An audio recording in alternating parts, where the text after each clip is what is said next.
Thank you, Representative Menendez. We'll go to Arizona, Representative Yassamin Ansari. Thank you so much, Ranking Member Jayapal, Congresswoman Omar. Thank you to the witnesses for your courage and your bravery, especially those of you who've been through brutalization by an increasingly racist and out-of-control ICE.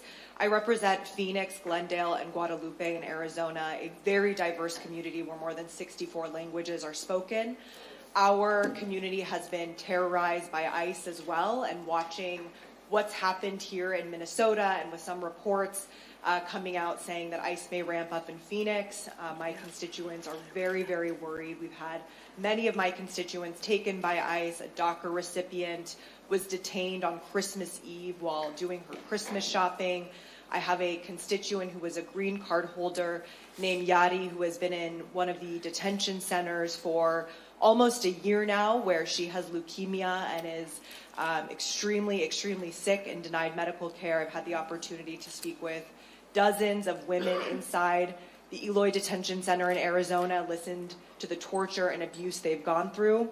I'm also the very proud daughter of Iranian immigrants, and I'll just say it's been a heartbreaking week watching what's happening in Iran, where an authoritarian regime has been cracking down and murdered thousands of people, but also what's happening here in the United States, which I want to be very clear is also an authoritarian takeover of this country. And it would be naive for anybody in this country to believe that we are not headed down the exact same direction that authoritarian regimes like Iran, that my parents fled, ultimately has gotten to 47 years later. What we're seeing here in Minnesota that you all described is not law enforcement. It is a pattern of abuse and purposeful inflammation of unrest by Donald Trump.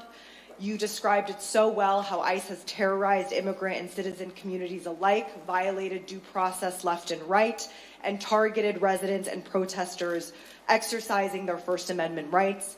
People have been disappeared into the detention centers without explanation and without access to counsel. And this is an agency that has shown they have no regard for anyone's humanity. I want to ask my first question to Patty. Patty, thank you for sharing your story. I know it must be difficult given the trauma that you've been put through.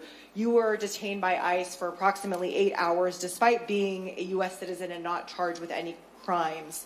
Can you describe what officials told you regarding why you were arrested and whether they verified your citizenship at any point during those 8 hours? The only time anyone said what I was being arrested for was the ICE agents when they arrested us and said we were that we were obstructing their operation. No one else said anything about what we might have been being held for. No one else knew. Like, it was a very chaotic scene there. People didn't know what was going on or who was there for what, was my interpretation.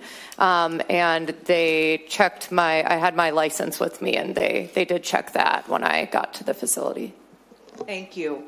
My next question is for Chief McCarthy. There are reports, you mentioned in Minnesota, people are scared to send their children to school, go to local businesses, go to work.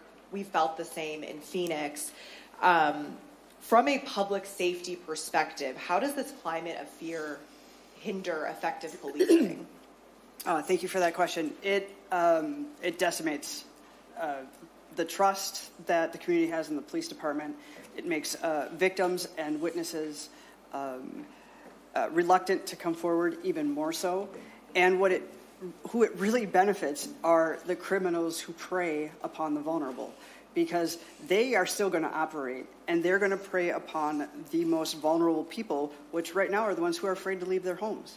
In addition to all of the issues that it is with immigration, we know that whenever we isolate people, we also have instances of domestic abuse that will go unreported. So I wish I knew the full extent, but I don't know that we'll know the extent of the harm for years to come. Thank you. I yield back.